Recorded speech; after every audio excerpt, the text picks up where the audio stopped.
നമ്മുടെ യേശു കർത്താവ് ഏറ്റവും പരമപ്രധാനമായ ഒരു കാര്യം നിങ്ങളുടെ ജീവിതത്തിൽ ചെയ്യാൻ പോവുകയാണ്. ഒരു യാത്രയ്ക്കായി ചിലയിടങ്ങളെ തൻ്റെ കൃപയാൽ നിങ്ങൾ അവകാശമാക്കി തീർക്കേണ്ടതിന് നിങ്ങളുടെ പാദങ്ങളെ ദൈവം സ്പർശിക്കുന്ന പകലാണിത്.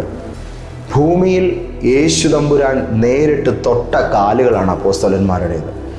ശിഷ്യരുടെ കാല് കഴുകുന്ന വേളയിൽ യേശു അവരുടെ പാദങ്ങളെ തൊട്ടിരുന്നു. പരിശുദ്ധമായിരിക്കുന്ന യേശുവിൻ്റെ കൈകൾ കൊണ്ട് യേശു തൊട്ടനുഗ്രഹിച്ച കാലുകളുണ്ടെങ്കിൽ അത് അപ്പോസ്തലന്മാരുടേതാണ്. യേശുവിൻ്റെ കൈ തൊട്ട കാലുകൾ. ആമേൻ. ഇന്ന് ദൈവിക ദൂത് കേൾക്കുന്നവരോട് ഞാൻ പറയുന്നു, കർത്താവ് നിൻ്റെ പാദത്തെ സ്പർശിക്കും. നിൻ്റെ പാദങ്ങളെ ദൈവം ഒന്ന് തൊടും. വഴി പ്രശ്നങ്ങളായാലും യാത്രാ തടസ്സങ്ങളായാലും ജീവിതത്തിൽ ഉയർച്ചയില്ലാത്ത അനുഭവങ്ങളായാലും എല്ലാറ്റിനും ഇന്നൊരു വിടുതലാണ്. ഇന്നത്തെ ദൂത് കേൾക്കാം എല്ലാവർക്കും. ഇന്നത്തെ പ്രവചന ദൂതിൻ്റെ പുത്തൻ അധ്യായത്തിലേക്ക് വലിയവനായ യേശു ക്രിസ്തുവിൻ്റെ ഉന്നതമായ നാമത്തിൽ സന്തോഷത്തോടെ സ്നേഹവന്ദനം. ഞാൻ പുതിയ കാര്യങ്ങൾ നിങ്ങൾക്കായി ചെയ്യുമെന്ന് പരിശുദ്ധാത്മാവ് പറയുന്നു. ദൈവത്തിൻ്റെ പുതുപുത്തൻ കാര്യങ്ങൾ നമ്മുടെ ജീവിതത്തിലേക്ക് വരുന്നതിൻ്റെ ഭാഗമായി നമുക്ക് തന്നെ ഒരു ഒരുക്കത്തിലുള്ള താല്പര്യം ഉണ്ടാകും. ഹല്ലേലൂയ.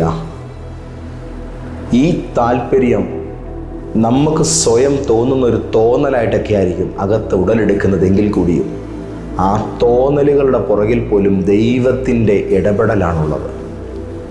ഇങ്ങനെ പോകുന്ന ഈ ലൈഫിൽ എനിക്കല്പം കൂടെ പെർഫെക്റ്റ് ആകണമെന്നും കർത്താവിൻ്റെ ഇഷ്ടങ്ങൾക്കൊത്ത വിധം അതിശയകരമാം വിധം ഒന്ന് രൂപാന്തരപ്പെടാൻ എനിക്കല്പം കൂടെ ദൈവകരത്തിലേക്ക് എന്നെ ഏൽപ്പിക്കണമെന്നുമൊക്കെയുള്ള ആ ഒരു കൊതി ഒരു വലിയ ദൈവപ്രവൃത്തിയുടെ തുടക്കമാണ്. ഒരു പെരുമഴ പെയ്യാൻ പോകുന്നതിന് മുൻപ് അന്തരീക്ഷത്തിൽ ഉണ്ടാകുന്നൊരു മാറ്റമാണ് നിങ്ങളുടെ മേൽ സംഭവിക്കുന്ന ഈ രൂപാന്തരത്തിനായിട്ടുള്ള ആഗ്രഹം.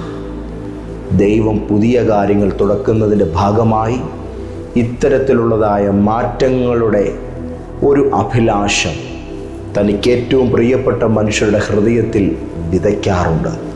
നിങ്ങളുടെ ഉള്ളിൽ ഈ ദിവസങ്ങളിൽ കിളിർത്തു പൊന്തുന്ന ഇത്തരം താല്പര്യങ്ങളുടെ പിന്നിൽ കർത്താവിൻ്റെ വിലപിടിപ്പുള്ള ചില പദ്ധതികൾ നിങ്ങളെ തേടി വരാൻ പോകുന്നു എന്നുള്ള ദൂതാണ് ആദ്യമേ തന്നെ ഞാൻ പറയാൻ ആഗ്രഹിക്കുന്നത്. വിശുദ്ധ തിരുവെഴുത്തിൽ പഴയ നിയമത്തിൽ വളരെ ശക്തമായി നിലകൊണ്ട അതുല്യനായ വലിയ ദൈവമനുഷ്യനാണ് മോശ. 400 വർഷം നീണ്ടുകിടന്ന ഇസ്രായേലിൻ്റെ കണ്ണുനീരിന് ഉത്തരമായിട്ടാണ് ദൈവം ആ മനുഷ്യനെ തൻ്റെ കരങ്ങളിൽ തിരഞ്ഞെടുക്കുന്നത്. മോശയെ ദൈവം ഈ വിധത്തിൽ തിരഞ്ഞെടുക്കുന്ന സമയം തന്നെ നിയോഗം ചെയ്ത് മിസ്രൈമിലെ ഫറവോയുടെ മുമ്പിലേക്ക് ദൈവം അയക്കുന്നതിന് മുന്നോടിയായി ആ എൻകൗണ്ടർ സമയത്ത് ദൈവം ഒരു കാര്യം മോസസിനോട് പറയുന്നുണ്ട്. മോശേ മോശേ, നീ നിൽക്കുന്ന സ്ഥലം വിശുദ്ധ ഭൂമിയാകയാൽ നിന്റെ കാലിൽ നിന്നും ചെരുപ്പിനെ അഴിച്ചു കളയുക. ദൈവം നമ്മളോട് ചിലത് നീക്കുക എന്ന് പറയും. അതിൻ്റെ കാരണം പരിപൂർണമായും ഇടനിലകളില്ലാതെ നാം നേരിട്ട് ദൈവകൃപയിൽ ആശ്രയിക്കണമെന്ന് ദൈവം ആഗ്രഹിക്കുന്നു. പ്രാർത്ഥിക്കുന്ന ചിലരെ ദൈവം നമ്മുടെ ജീവിതത്തിൽ നിന്ന് മാറ്റും. ഈ വാക്കെല്ലാവരും കേട്ടോണം. കൃപയും കൃപാവരവും ആത്മീക താല്പര്യവുമുള്ള ചിലർ നമുക്ക് താങ്ങും തണലുമായി ഒരു കാലഘട്ടത്തേക്ക് നിൽക്കും. അത് കഴിയുമ്പോൾ ദൈവം അവരെ നമ്മുടെ ജീവിതത്തിൽ നിന്ന് മാറ്റും. ആ മാറാൻ കാരണമായിരിക്കുന്ന ഒരു ഇൻസിഡൻറ്റ് എങ്ങനെയെങ്കിലുമൊക്കെ ഉണ്ടാവും. ആ മാറ്റത്തിൻ്റെ പിന്നിൽ ദൈവത്തിൻ്റെ ഒരു ഇടപെടലുണ്ട്. കാരണം അവർ നിലനിൽക്കുന്നിടത്തോളം കാലം തന്നിലേക്ക് നേരിട്ട് ആശ്രയിക്കാനുള്ള നിങ്ങളുടെ മനോഭാവം നിങ്ങൾ വേണ്ടാന്ന് വെച്ചിട്ട് നമ്മളുടെ അരികിൽ നിൽക്കുന്ന കൃപയുള്ള മനുഷ്യരുടെ ആത്മീക ശുശ്രൂഷയെ താങ്ങിൽ ചെയ്തുകൊണ്ട് അതിൽ ചാരി നിന്നുകൊണ്ട് നമ്മൾ ദൈവത്തോട് നമ്മളുടെ അഭിലാഷങ്ങൾ ആശ്രയങ്ങളെല്ലാം അറിയിക്കാൻ തുടങ്ങും.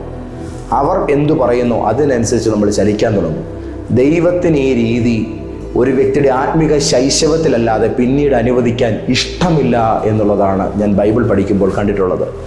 നമ്മൾ സ്വയം നടക്കാൻ പ്രാപ്തിയാകുന്നത് വരെ നമ്മളെ ഗൈഡ് ചെയ്യാനും ടേക്ക് കെയർ ചെയ്യാനും ദൈവം നമുക്ക് ഒരു ഗാർഡിയനെ തരും. എന്നാൽ എല്ലാ കാലത്തും അവരുണ്ടാകുമെന്ന ചിന്ത മണ്ടത്തരമാണ്. ദൈവം ഒരിക്കലും അത് അനുവദിക്കില്ല. ഒരു നിശ്ചിത സമയം കഴിയുമ്പോൾ ചില സെപ്പറേഷൻസ് നമ്മുടെ ലൈഫിൽ ദൈവം വെക്കും. അതെന്തിനാണ്? നാം സ്വയപര്യാപ്തതയിൽ തന്നിൽ ആശ്രയിക്കേണ്ടതിന് വേണ്ടിയാണ്. നിങ്ങളുടെ ജീവിതത്തിൽ നിന്നും നിർണായകമായ ചില മാറ്റങ്ങൾ സംഭവിക്കുന്നതിൻ്റെ ഭാഗമായി ചിലരെ ദൈവം മാറ്റാൻ പോകുന്നു. ആ മാറ്റം ഒരു പിണക്കത്തിൻ്റെ ഭാഗമല്ല, ഒരു ബന്ധം തകരുന്നതിൻ്റെ ഭാഗമല്ല, ദൈവത്തോടുള്ള ബന്ധം വളരുന്നതിൻ്റെയും ഒപ്പം നിങ്ങൾക്ക് പക്വതയും പാകതയും ആകുന്നു എന്നതിൻ്റെയും സുശക്തമായൊരു തെളിവാണ് എന്ന് ദൈവത്തിൻ്റെ ആത്മാവിൽ ഞാൻ പറയട്ടെ. അതുകൊണ്ട് നിലവിൽ സംഭവിക്കാൻ പോകുന്ന ഇത്തരം മാറ്റങ്ങളെ നോക്കിക്കൊണ്ട് മാനസികമായിട്ടൊട്ടും പതറാതെ ദൈവത്തിൻ്റെ പദ്ധതിയാണ് ഇത് എന്ന് അറിയുക. ദൈവത്തിൻ്റെ വിശുദ്ധീകരിക്കപ്പെട്ടതായ പർവ്വതത്തിനും മോശയുടെ ജീവിതത്തിനും ഇടയിൽ തടസ്സമായി നിൽക്കുന്ന കാലിൻ്റെ ചെരുപ്പെന്ന് പറയുന്നത് അതിനെ അഴിച്ചു കളയുക എന്ന് ദൈവം പറഞ്ഞു. അതായത് ഈ നിമിഷം മോശ നിൽക്കേണ്ടത് ഏതോ മധ്യസ്ഥത്തിൻ്റെ ബന്ധത്തിലല്ല, നേരിട്ടാണ്, ഡയറക്റ്റായിട്ട് മോശ നിൽക്കണം. ദൈവത്തിന് അതാണ് ആഗ്രഹം. നമ്മളെ സംബന്ധിച്ചും ദൈവത്തിന് ഇത് തന്നെയാണ് താല്പര്യം. നമ്മൾ നേരിട്ട് തന്നോട് അടുത്ത് ചെല്ലണം, നമ്മൾ നേരിട്ട് നിൽക്കണം, നമ്മൾ തന്നെത്താൻ കാര്യങ്ങൾ പറയണം. അതുകൊണ്ട് തന്നെ പലവിധ മീഡിയേഷൻസും ദൈവം അനുവദിക്കാറില്ല. സ്ട്രെയിറ്റായിട്ട് കാര്യങ്ങൾ പറയാൻ വേണ്ടിയാണ് യേശു നേരിട്ട് നമ്മളെ തേടി ഇങ്ങോട്ട് വന്നത്. അതുകൊണ്ട് ഇന്ന് എന്നെ കേൾക്കുന്ന എല്ലാവരോടുമായിട്ട് ഞാൻ പറയുന്നു, നിങ്ങളുടെ ആത്മീക ജീവിതത്തിൻ്റെ ഇടയിൽ നിങ്ങൾക്ക് ഇടനിലക്കാരായി ആരെങ്കിലുമൊക്കെ ഉണ്ടെങ്കിൽ ദയവായി ആ ബന്ധത്തിനകത്തൊരു പാളിച്ച ഉണ്ടാകും. നേരിട്ട് കർത്താവിനോട് ഇപ്പോൾ തന്നെ അടുത്തുകൊള്ളുക. മോശയെ ദൈവം വേർതിരിക്കുമ്പോൾ കാലിലെ ചെരുപ്പാണ് അഴിച്ചു കളഞ്ഞതെങ്കിൽ തൻ്റെ പ്രിയപ്പെട്ട ശിഷ്യന്മാരെ ഏറ്റവും പരമപ്രധാനമായ നിയോഗത്തിലേക്ക് അയക്കുവാൻ നേരം യേശു ചെയ്ത കാര്യം അവരുടെ കാലുകളെ കഴുകി എന്നുള്ളതാണ്. ചെരുപ്പൂരി എന്ന് മാത്രമല്ല, അവരുടെ കാലുകളെ കൂടെ തൻ്റെ കരങ്ങളാൽ യേശു കഴുകി നൽകി, കഴുകി വെടിപ്പാക്കി. അതായത് നേരത്തെ ഒരു പർവ്വതമാണ് വിശുദ്ധീകരിച്ചിരുന്നതെങ്കിൽ ഇപ്പോൾ കർത്താവ് വിശുദ്ധീകരിക്കുന്നത് ഒരു പർവ്വതമല്ല, പകരം തൻ്റെ ശിഷ്യന്മാരുടെ കാലുകളാണ്. മോശയെ വിളിക്കുമ്പോൾ മോശയ്ക്ക് വേണ്ടി ഒരു മിദ്യാനി മരുഭൂമിയുടെ ഹോരേബിൻ്റെ ഒരു ഭാഗമാണ് ദൈവം പ്യൂരിഫൈ ചെയ്തതെങ്കിൽ ഇവിടെ തൻ്റെ ശിഷ്യന്മാരുടെ കാലുകളെ ദൈവം വിശുദ്ധമാക്കുന്നു. എന്തിനാണ്? ഈ വിശുദ്ധமான കാലുകൾ കൊണ്ട് എവിടെല്ലാം കാൽ ചവിട്ടുന്നോ അവിടെമെല്ലാം ഇനി വിശുദ്ധി സ്പ്രെഡ് ചെയ്യാൻ തുടങ്ങും. അതായത് ഇവരെയാണ് ഇനി ദൈവം അയക്കാൻ പോകുന്നത്. ഇവർ കടന്നു ചെല്ലുന്ന ഇടത്തെല്ലാം, ഇവരെവിടെ ചെല്ലുന്നു അവിടെയെല്ലാം ദൈവരാജ്യത്തിൻ്റെ വിശുദ്ധാനുഗ്രഹങ്ങൾ ഇറങ്ങാൻ തുടങ്ങും. ഇവർ എവിടൊക്കെ കാലുകുത്തുന്നു അവിടെയെല്ലാം സ്വർഗീയ അനുഗ്രഹങ്ങൾ വെളിപ്പെടും. യേശു കൈതൊട്ടിരിക്കുന്ന കാലാണ് ഇവരുടേത്. ഈ വാക്ക് മറക്കരുത്. യേശു കൈതൊട്ട കാലുകളാണ് അപ്പോസ്തലന്മാരുടേത്. ഒരിക്കൽ കൂടെ, യേശു തൃക്കൈ തൊട്ട കാലുകളാണ് അപ്പോസ്തലന്മാരുടെ. ഒരു പ്രാവശ്യം കൂടെ, യേശുവിൻ്റെ പരിശുദ്ധമായ തൃക്കരങ്ങളാൽ സ്പർശിക്കപ്പെട്ട കാലുകളാണ് അപ്പോസ്തലന്മാരുടേത്. യേശുവിൻ്റെ കൈകളാൽ സ്പർശിക്കപ്പെട്ട പാദമാണ് യേശുവിൻ്റെ കൂടെ നടന്ന ശിഷ്യന്മാരുടേത്. അതുകൊണ്ട് സൃഷ്ടാവിൻ്റെ നേരിട്ടുള്ള സ്പർശനാനുഗ്രഹം ഏറ്റുവാങ്ങപ്പെട്ടതായതുകൊണ്ട് ആ പാദം എവിടെ ചവിട്ടിയാലും അവിടെ ദൈവത്തിൻ്റെ പ്രവൃത്തി മാസ്മരികമാം വിധം, മഹാത്ഭുതകരമാം വിധം വെളിപ്പെടുക തന്നെ ചെയ്യും. ചുരുക്കി പറഞ്ഞാൽ കേവലം ഒരു ഇടത്തെ വിശുദ്ധീകരിക്കുന്നതിനാൽ ഇവരാൽ ഭൂമിയിലുള്ള സകല ഇടങ്ങളും വിശുദ്ധമാക്കുക എന്നൊരു പ്ലാനായിരുന്നു ദൈവത്തിനുണ്ടായിരുന്നത്.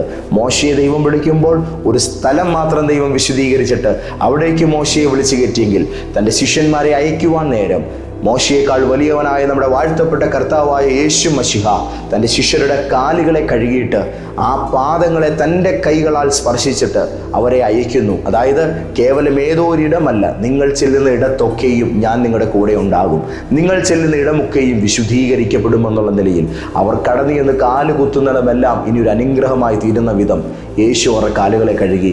ഇന്ന് ഞാൻ നിങ്ങളോട് ദൈവാലോചന പറയട്ടെ കുഞ്ഞെ, നീ എവിടെ പോയാലും ഇന്നു മുതൽ ഒരു അനുഗ്രഹമായി മാറും. നീ എവിടെ കാല് കുത്തിയാലും അവിടെ നീ ഗതി പിടിക്കും. ഇത്രയും കാലമുള്ള നിന്റെ ജീവിതത്തിൻ്റെ അലച്ചിലുകൾക്ക് അവസാനം വരുത്തിക്കൊണ്ട് ദൈവം നിന്നെ ഒരു വിജയത്തിൻ്റെ ചുവട് വെക്കുവാൻ ഇന്ന് പ്രാപ്തനാക്കുകയാണ്. എൻ്റെ വാക്കുകളെ കേൾക്കുന്നവർ ആത്മനിറവിൽ ദൂത് ഏറ്റെടുത്ത് സ്തോത്രം ചെയ്തോണം. നിന്നെ ദൈവം ഒരു വിജയമാക്കാൻ പോകുന്നു. നിന്നെ കർത്താവ് ഒരു അനുഗ്രഹമാക്കാൻ പോകുന്നു. നിങ്ങളെ യേശു തൻ്റെ കരത്തിൽ ഉപയോഗിക്കാനും ഏറ്റവും ശ്രേഷ്ഠമാക്കി തീർക്കാൻ പോകുന്നു. നിങ്ങൾ ചെല്ലുന്നിടത്ത് മാറ്റമുണ്ടാകും. നിങ്ങൾ ഇനി മാറ്റത്തിൻ്റെ വക്താക്കളായി മാറും. യേശു ക്രിസ്തുവിൻ്റെ നാമത്തിൽ ഈ ദൂത് നിങ്ങളുടെ മേൽ ഭവിക്കുകയാണ്. ആമേൻ, ആമേൻ, ആമേൻ. എവിടെയൊക്കെയോ അടങ്ങിയിരുന്നു പോയ എൻ്റെ ജീവിതത്തിൻ്റെ ചലനാത്മകത ഇല്ല എന്ന് കരുതുന്ന നിങ്ങളോടാണ് കർത്താവ് പറയുന്നത്, നിന്റെ പാദങ്ങളെ എൻ്റെ കൈകൾ തൊടാൻ പോവുകയാണ്. നിന്റെ യാത്രകളെ എൻ്റെ കരം തൊടും. ഇന്ന് രാവിലെ ചില യാത്രകൾക്ക് ഒരുങ്ങുന്നവരോട് ഞാൻ പറയുന്നു, യേശുവിൻ്റെ കരമായി യാത്രയെ തൊടാൻ പോവുകയാണ്. നിങ്ങളുടെ സാഹചര്യത്തിന് മുമ്പിൽ ദൈവത്തിൻ്റെ കരത്തിൻ്റെ ഒരു അനുഗ്രഹം നിങ്ങളുടെ മേൽ വെളിപ്പെട്ടു വരാൻ പോവുകയാണ്. നിന്റെ പാദങ്ങളെ ദൈവം തൊടും. അതായത് നീ കാലടി വെക്കേണ്ടതിന് അവിടുന്ന് നിനക്ക് വിശാലത വരുത്താൻ പോവുകയാണ്. എങ്ങോട്ട്, എങ്ങനെ എന്നൊക്കെയുള്ള ചിന്തകളുടെ നടുവിൽ ഇതാ നിന്നെ ഞാൻ ഇവിടെ നിർത്തുന്നു എന്നുള്ള നിലയിൽ കർത്താവ് തന്നെ നിങ്ങളുടെ പാദങ്ങളെ പെർഫെക്റ്റ് ആക്കി ചില സ്ഥലങ്ങളിൽ ഉറപ്പിക്കാൻ പോവുകയാണ്. ചില സ്ഥാനമാനങ്ങൾ ഉറപ്പിക്കപ്പെടും, ചില പദവികളിൽ നിങ്ങൾ ഫിക്സ് ചെയ്യപ്പെടും. ദൈവം അത് നിങ്ങൾക്കായി ചെയ്യുന്നൊരു ദിവസമാണ്. ഞങ്ങളുടെ ദൈവമേ, സ്വർഗസ്ഥ പിതാവേ, അരുളി ചെയ്ത ദൈവാലോചനയുടെ മുൻപിൽ ഞങ്ങളെ തന്നെ പരിപൂർണമായി സമർപ്പിച്ച് ഞങ്ങൾ പ്രാർത്ഥിക്കുകയാണ്. യേശു ക്രിസ്തുവിൻ്റെ നാമത്തിൻ്റെ സവിശേഷമായ അനുഗ്രഹം കൊണ്ട് ഞങ്ങളുടെ കാലുകുത്തുന്ന ഇടമെല്ലാം അനുഗ്രഹിക്കപ്പെടുമെന്നുള്ള ദൈവിക ദൂത് വെളിപ്പെട്ടിരിക്കുകയാണ്. ഇന്നു മുതൽ അങ്ങയുടെ മക്കൾക്ക് കാലടി വെക്കേണ്ടതിന് വിശാലത നൽകിക്കൊണ്ട് അവിടുത്തെ തിരുക്കരം ഇവരുടെ കൂടെ നടക്കണമേ, ചലിക്കണമേ.